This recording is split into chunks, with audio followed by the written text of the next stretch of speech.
सह्याद्रीच्या कुशीत उभा मराठी अभिमानाचा आणि शौर्याचा साक्षीदार मल्हारगड, जिथे प्रत्येक झुळूक हर हर महादेव म्हणते आणि प्रत्येक दगड सांगतो मराठी वैभवाची आणि शौर्याची अमर गाथा।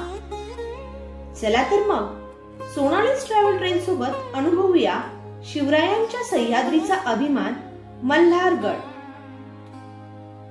हा किल्ला पुण्यापासून सुमारे 30 किलोमीटर अंतरावर सोनोरी गावाजवळ सह्याद्रीच्या कुशीत वसलेला आहे।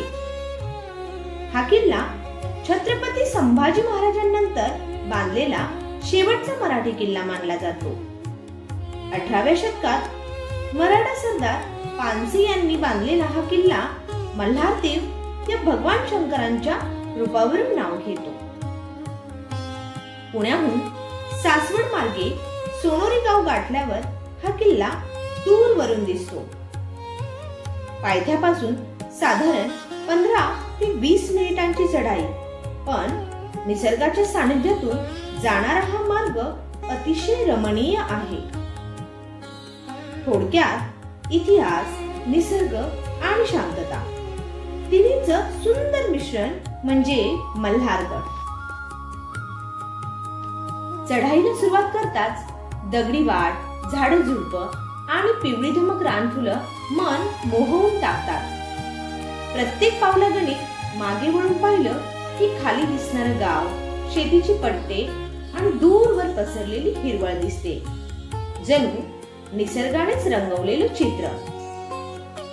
गड चढताना मनात अभिमान दाटून येतो। आपण चाललो आहोत त्या भूमीकडे जिथं प्रत्येक दगड इतिहासाची साक्ष देतो। चढाईच्या अखेरीस झुडपांमधून वाट काढत समोर दिसतो तो मल्हारगडाचा चोर दरवाजा। दगडी बांधकाम, काळाच्या ओघात झिजलेलं पण अजूनही शौर्याची आठवण जपणार। त्या दरवाजातून आत पाऊल टाकतात जणू इतिहासाचं दारच उघडतं। आत गेल्यावर दिसतो विस्तीर्ण मोकळा प्रांगण, थंड वारा, दगडांवर उमटलेल्या काळाच्या खुणा, दूरवर डोंगर रांगा, पायथ्याशी पसरलेलं सोनोरी गाव। किल्ल्याच्या माथ्यावर उभं राहून सह्याद्रीकडे नजर टाकली की मनात एकच शब्द उमटतो, जय शिवराय, जय महाराष्ट्र। किल्ल्याच्या शिखरावर पोहोचताच वाऱ्याच्या झुळकीत नाचणारा, सूर्यकिरणात चमकणारा आणि मराठ्यांच्या अभिमानाचं प्रतीक असणारा भगवा डौलाने फडफडताना पाहिला की अंगात जोश संचारतो। किल्ल्याच्या माथ्यावर दिसतात 2 विहिरी, एक छोटी आणि दुसरी दगडी पायऱ्यांनी उतरलेली भव्य मोठी विहीर।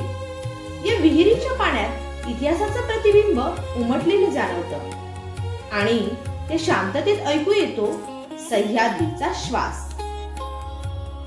किल्ल्याच्या अंतर्भागात उतरल्यावर दिसतं ते जुनं तळघर, दगडात कोरलेलं, ओलसर आणि शांत। कधी काळी इथे ठेवले जात असावेत अन्न साठे, शस्त्र किंवा खजिना। मराठ्यांच्या रणनीतीचं हे एक गुप्त ठिकाण असावं। या अंधाऱ्या तळघरात उतरलं की इतिहासाविषयी कुतूहल जागृत व्हायला लागतं।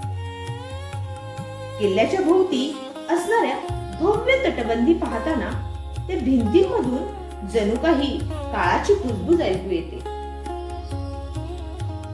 किल्ल्याच्या माथ्यावर उभं असलेलं छत्रपती शिवरायांचे शिल्प, ते पाहतात छाती अभिमानाने भरून येते।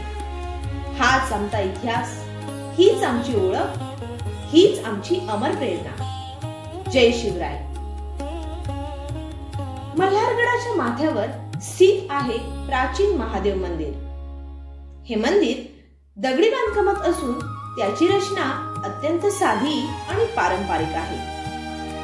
मंदिरासमोरील दगडी चौथरा मंदिराच्या प्रांगणाला सुंदर रूप प्रदान करतो। किल्ल्याच्या इतिहासासोबत हे मंदिर स्थानिक भक्तिभाव आणि परंपरेचं प्रतीक म्हणून ओळखलं जातं। महादेव मंदिराच्या शेजारीच उभं आहे खंडोबा देवाचं प्राचीन मंदिर, लहानसं पण श्रद्धेने ओथंबलेलं। हे मंदिर किल्ल्यावर भक्तिभाव पसरवतं आणि मनात उमटतं येळकोट येळकोट जय मल्हार. गडावर फिरताना लक्ष वेधून घेतात ते गडाचे 2 विशाल महादरवाजे. प्रत्येक दरवाजाची रचना दगडी बांधकामात आहे. त्यांची भव्यता बघून प्राचीन कारागिरीची झलक स्पष्ट जाणवते. हे दरवाजे फक्त प्रवेश मार्ग नव्हते, तर ते किल्ल्याच्या संरक्षण व्यवस्थेचे बळ होते. शत्रूंचा प्रवेश रोखण्यासाठी उभारलेले भक्कम दरवाजे आणि जाड तटबंदी आजही ताठ उभे आहेत, जणू इतिहासाचे रखवालदारच. दरवाजातून दोन्ही बाजूंना दिसतात भव्य बुरुज, ज्यावरून आजही संपूर्ण परिसरावर नजर ठेवता येते. तेथून दिसतो दूरवरचा निसर्ग, पसरलेली शेती आणि सह्याद्रीच्या डोंगर रांगा, ज्यांनी या किल्ल्याचे सौंदर्य अधिकच फुलवलं आहे. बाहेरचा परिसर शांत, पण ती शांततेत दडलेली आहे एक अदृश्य ताकद. काळ कितीही पुढे गेला तरीही या दगडातून जाणवतो अभिमान, शौर्य आणि इतिहासाचा स्पर्श. किल्ल्याचे हे दरवाजे, तटबंदी आणि बुरुज आजही सांगतात, हीच ती सह्याद्रीची ओळख आणि हेच ते मावळ्यांचं बळ. किल्ल्याचे बांधकाम पूर्णपणे दगड आणि चुन्याच्या गिलाव्याने केले गेले आहे. त्या काळातील मराठ्यांच्या वास्तुकलेचं हे प्रतीक आहे. किल्ल्याची रचना आणि भव्यता मराठा साम्राज्याच्या सामर्थ्याची साक्ष देते.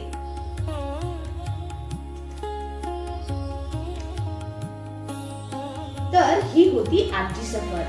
हा प्रवास इथे संपला असला तरी पण अनुभव कायमचा मनात कोरला गेला. इतिहास जिवंत ठेवणाऱ्या अशा दुर्गांचा सन्मान आपण नेहमीच करूया. पुन्हा भेटूया लवकरच एका नव्या ठिकाणी सोनाली ट्रॅव्हल ट्रेल सोबत. तोपर्यंत जय शिवराय, जय महाराष्ट्र.